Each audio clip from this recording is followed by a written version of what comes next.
नमस्कार साथियों, एक बार फिर से मैं आपका अपने YouTube चैनल में आपका बहुत बहुत स्वागत करता हूं। रोज की तरह एक बार मैं फिर से आपके लिए अत्यंत ही महत्वपूर्ण जीके के 30 प्रश्न लेकर आया हूं। यदि आपको यह वीडियो पसंद आए तो चैनल को सब्सक्राइब कर लीजिएगा, वीडियो को भी लाइक कर दीजिएगा और अपने सच्चे दोस्त तक इस वीडियो को जरूर शेयर करिएगा। दोस्तों, मैं आपसे उम्मीद करता हूँ कि आप पूरा वीडियो देखते हुए 30 के 30 प्रश्नों के सही जवाब कमेंट बॉक्स में जरूर देंगे। तो चलिए दोस्तों, जल्दी से हम अपना पहला प्रश्न देख लेते हैं। हमारा पहला प्रश्न बेहद ही इंपॉर्टेंट है और कई बार का एग्जाम का रिपीटेड क्वेश्चन है। यह प्रश्न हमारा 2018 में यूपी टेट के एग्जाम में पूछा गया प्रश्न है कि हमारी सांस्कृतिक धरोहर रचना के लेखक कौन है। जी दोस्तों, चौथा is the right answer doctor Shankar Dayal Sharma. Doctor Shankar Dayal Sharma हमारी सांस्कृतिक धरोहर लेखक के रचनाकार हैं। चलिए दोस्तों, अगला क्वेश्चन देखते हैं। हमारा अगला और दूसरे नंबर का प्रश्न बेहद ही इंपॉर्टेंट है। सबसे पहले आप रफ कॉपी उठाइए और इस प्रश्न को नोट करिए। यदि आपको इसका आंसर मालूम है तो फटाक से कमेंट करके बताइए कि भारत का मानक समय किस देशांतर पर स्थित है। जी हाँ दोस्तों, दूसरा इज द राइट आंसर 82। जी हाँ दोस्तों, 82.5 अंश देशांतर रेखा पर स्थित है। चलिए दोस्तों, अगला और तीसरे नंबर का प्रश्न देखते हैं। अधिक दूरी तक, जी हाँ दोस्तों, अधिक दूरी तक खींचने योग्य धातु कौन सी है। 4 प्रकार की धातुएं दी गई हैं, चांदी, सोना, तांबा और पीतल। इनमें से कौन सी धातु सबसे अधिक दूरी तक खींचने योग्य होती है। जी हाँ दोस्तों, दूसरा इज द राइट आंसर सोना। सोना हमारा अधिकतम दूरी तक खींचा जा सकता है। चलिए दोस्तों, अगला क्वेश्चन देखते हैं। हमारा अगला और चौथे नंबर का प्रश्न बेहद ही इंपॉर्टेंट है और कई बार का एग्जाम का रिपीटेड क्वेश्चन है। हाल ही में यह प्रश्न एनटीपीसी 2022 के क्वेश्चन पेपर में पूछा गया था कि महात्मा गांधी किस वर्ष राष्ट्रीय कांग्रेस के अध्यक्ष चुने गए थे। तो पहला इज द राइट आंसर 1924 में पहली बार महात्मा गांधी राष्ट्रीय कांग्रेस के अध्यक्ष चुने गए थे। वह केवल एक ही बार अध्यक्ष चुने गए थे। हमारा अगला और 5वें नंबर का प्रश्न है कि रंगास्वामी कप किस खेल से संबंधित है। इंपॉर्टेंट है, हर एग्जाम में एक क्वेश्चन ऐसा बनता ही, एक नंबर आपको दिलाएगा 100%। यह क्वेश्चन बताइए कि रंगास्वामी कप का संबंध किस खेल से है। जी हाँ दोस्तों, तीसरा the right answer hockey. Hockey खेल से संबंधित है रंगास्वामी कप। नोट कर लीजिएगा, इंपॉर्टेंट है। हमारा अगला और 6वें नंबर का प्रश्न है कि इंसुलिन की खोज किसने की थी। कई बार का एग्जाम का रिपीटेड क्वेश्चन है। हाल ही में 2024 में उत्तर प्रदेश पुलिस परीक्षा में यह प्रश्न पूछा गया था विज्ञान के जो है टॉपिक से कि इंसुलिन की खोज किसने की थी। जी हाँ दोस्तों, पहला द राइट आंसर बेटिंग ने की थी। बेटिंग नामक वैज्ञानिक ने इंसुलिन हार्मोन्स की खोज की थी। हमारा अगला और 7वें नंबर का प्रश्न है कि फ्यूज का तार किससे बना होता है। नोट करिए, तुरंत फटाक से इस क्वेश्चन को नोट करिए। मुझे यह क्वेश्चन सीटेट के एग्जाम में मिला था। जब मैं सीटेट का एग्जाम देने गया था तब यह क्वेश्चन मुझे वहां पर मिला था। हो सकता है आपको भी किसी न किसी एग्जाम में यह क्वेश्चन मिल जाए इंपॉर्टेंट बन के और आपका 1 नंबर बन जाइए कि फ्यूज का तार किसका बना होता है। जी हाँ दोस्तों, टिन व शीशा। टिन व शीशा तीसरा is the right answer. Fuse का तार हमारा टिन व शीशा से मिलकर बना होता है। दोस्तों, यदि आपने अब तक वीडियो को लाइक नहीं किया तो एक लाइक कर दीजिए। तो आप वीडियो देखिए, फिर इसके बाद यदि आपको वीडियो पसंद आए तो चैनल को भी सब्सक्राइब कर लीजिएगा। और यदि इनमें से किसी भी क्वेश्चन का आंसर आपको मालूम है तो निसंकोच बिना देरी किए कमेंट करके बताइए।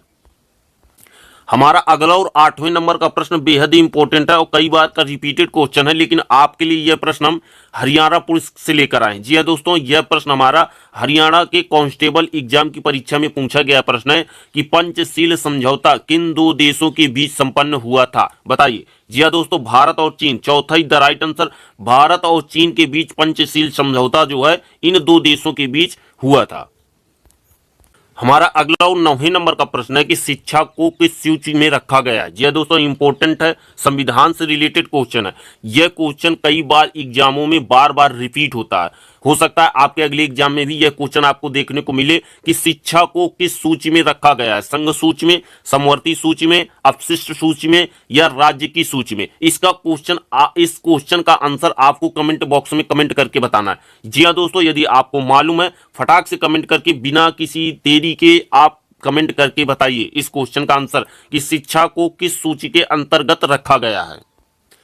हमारा अगला और 10वें नंबर का प्रश्न अलीगढ़ मुस्लिम विश्वविद्यालय से संबंधित क्वेश्चन है। यह भारत की प्रमुख यूनिवर्सिटियों में से एक मानी जाने वाली यूनिवर्सिटी है। बताइए, अलीगढ़ मुस्लिम विश्वविद्यालय के संस्थापक कौन थे। जी हाँ दोस्तों, पहला the right answer sir Syed Ahmad Khan. जी हाँ दोस्तों, पहला द राइट आंसर है सर सैयद अहमद खां। यह अलीगढ़ मुस्लिम विश्वविद्यालय के संस्थापक थे। एक और बेहद ही इंपॉर्टेंट क्वेश्चन, जी हाँ दोस्तों, बेहद ही इंपॉर्टेंट क्वेश्चन है। तुरंत रफ कॉपी उठाइए और इस क्वेश्चन को नोट करिए। यदि आपको मालूम है तो फटाक से कमेंट करके बताइए कि दक्षिणी कोरिया और उत्तरी कोरिया को कौन सी रेखा अलग करती है। इंपॉर्टेंट है, एग्जाम में आपके आएगा जरूर ये क्वेश्चन। बताइए कि दक्षिण कोरिया और उत्तरी कोरिया को कौन सी रेखा अलग करती है। जी हाँ दोस्तों, तीसरा इज द राइट आंसर, 38वीं समानांतर रेखा। 38वीं समानांतर रेखा दक्षिण कोरिया और उत्तरी कोरिया को अलग करती है।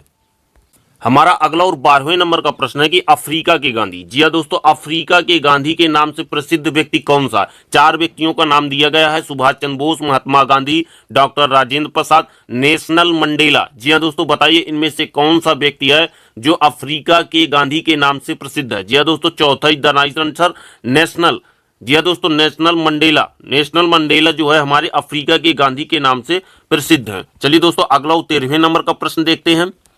हमारा अगला 13वें नंबर का प्रश्न है कि प्रकाश के वेग को सर्वप्रथम किसने मापा था। बेहद ही इंपॉर्टेंट है और कई बार यह प्रश्न एग्जाम में रिपीट हो चुका है। यह प्रश्न हमारा दिल्ली पुलिस के एग्जाम में रिपीट हुआ था कि प्रकाश के वेग को सर्वप्रथम किसने मापा था। जी हाँ दोस्तों, दिल्ली पुलिस में कई बार 2 से 3 बार यह प्रश्न पूछा जा चुका है कि प्रकाश के वेग को सर्वप्रथम किसने मापा था। बताइए। जी हाँ दोस्तों, पहला द राइट आंसर रोमन ने प्रकाश के वेग को सर्वप्रथम मापा था। दोस्तों, यदि आपने अब तक वीडियो को लाइक नहीं किया तो लाइक कर दीजिए। यदि आपको किसी भी क्वेश्चन का मालूम है आंसर तो आप फटाक से कमेंट करके बताइए और अंत में यह जरूर बताइएगा आपने 30 में कितने सही क्वेश्चन किए हैं। हमारा अगला 14वें नंबर का प्रश्न है कि स्टेनलेस स्टील किस मिश्र धातु है। जी हाँ दोस्तों, किसका मिश्र धातु है स्टेनलेस स्टील।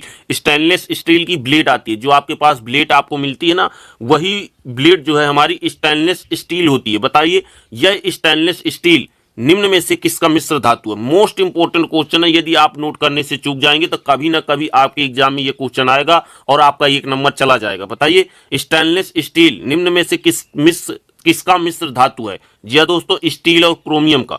दूसरा द राइट आंसर, स्टील और क्रोमियम का मिश्र धातु है स्टेनलेस स्टील। हमारा अगला और 15वें नंबर का प्रश्न है कि सबसे कम वन या जंगल किस राज्य में पाए जाते हैं। मोस्ट इंपोर्टेंट क्वेश्चन है, कई बार एग्जाम में यह क्वेश्चन रिपीट भी हुआ है। बताइए सबसे कम वन या जंगल किस राज्य में पाए जाते हैं। जी हाँ दोस्तों, हरियाणा में सबसे कम वन पाए जाते हैं। तानसेन सम्मान किस राज्य सरकार द्वारा प्रदान किया जाता है। मोस्ट इंपोर्टेंट क्वेश्चन है, कई बार एग्जाम में यह क्वेश्चन रिपीट हुआ। यदि आप किसी भी स्टेट से हो इससे कोई मतलब नहीं होता। ऐसा होता है कि कई बार दूसरे स्टेट के भी क्वेश्चन आपके स्टेट में पूछ लिए जाते हैं। बताइए तानसेन सम्मान किस राज्य सरकार द्वारा प्रदान किया जाने वाला महत्वपूर्ण सम्मान है। जी हाँ दोस्तों, मध्य प्रदेश सरकार द्वारा। तीसरा is the right answer, Madhya Pradesh सरकार द्वारा तानसेन सम्मान पुरस्कार प्रदान किया जाता है। हमारा अगला 17वें नंबर का प्रश्न है कि सबसे हल्का पदार्थ कौन सा है। बताइए हीलियम, लिथियम, हाइड्रोजन या नाइट्रोजन। बताइए कमेंट करके फटाक से, यदि आपको इसका आंसर मालूम है कि इनमें से सबसे हल्का पदार्थ कौन सा है। जी हाँ दोस्तों, हीलियम। पहला द राइट आंसर, सबसे हल्का पदार्थ हमारा हीलियम है। हमारा अगला और 18वें नंबर का प्रश्न है कि गौतम बुद्ध द्वारा दिए गए प्रथम धर्म उपदेश को किस नाम से जाना जाता है। Very very important, most important है। फटाक से पेन कॉपी उठाइए और इसको नोट करिए। यदि आपको इसका आंसर मालूम है तो कमेंट कर बताइए कि गौतम बुद्ध के प्रथम धर्म उपदेश को किस नाम से जाना जाता है। जी हाँ दोस्तों, चौथा द राइट आंसर, उन्होंने प्रथम जो उपदेश दिया था धर्म के क्षेत्र में उसे हम धर्म चक्र परिवर्तन के नाम से जानते हैं। उस उपदेश को वाहनों के पीछे देखने के लिए किस दर्पण का प्रयोग किया जाता है। जी हाँ दोस्तों, हमारा 19वें नंबर का प्रश्न मोस्ट इंपोर्टेंट है। हो सकता है आपको इसका आंसर मालूम हो तो बिना देर किए कमेंट कर बताइए कि वाहनों में पीछे देखने के लिए किस दर्पण का प्रयोग किया जाता है। जो हर गाड़ी में एक शीशा लगा होता है ड्राइवर की बिल्कुल बगल की सीट में, बताइए वह किस दर्पण का प्रयोग किया जाता है उस शीशे को लगाने के लिए। जी हाँ दोस्तों, उत्तल दर्पण, उत्तल लेंस या उत्तल दर्पण। जी हाँ दोस्तों, उत्तल दर्पण का प्रयोग किया जाता है।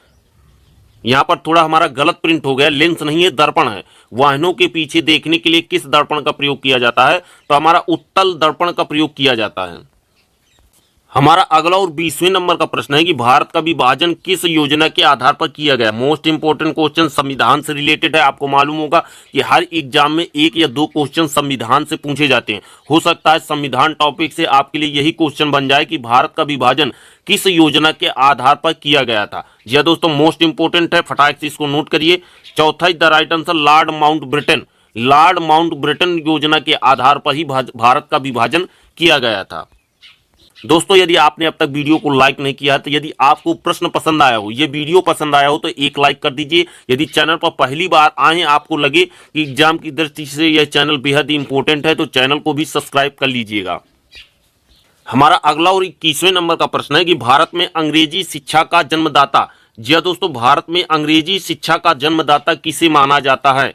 बताइए। जी हाँ दोस्तों, तीसरा is the right answer, Lord Macaulay. Lord Macaulay को ही भारत में अंग्रेजी शिक्षा का जन्मदाता या जनक माना जाता है।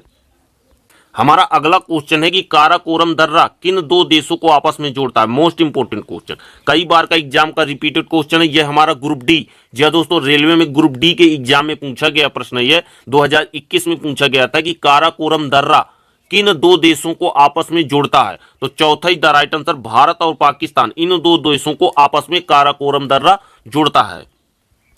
हमारा अगला 23वें नंबर का प्रश्न है जो कि बेहद ही इंपॉर्टेंट है और कई बार का एग्जाम का रिपीटेड क्वेश्चन है ये कि विश्व के स्तर पर चावल का सबसे बड़ा उत्पादक देश कौन सा है? जी दोस्तों, आपको विश्व के स्तर पर बताना है कि चावल का सबसे बड़ा उत्पादक देश कौन सा है। जी दोस्तों, चीन।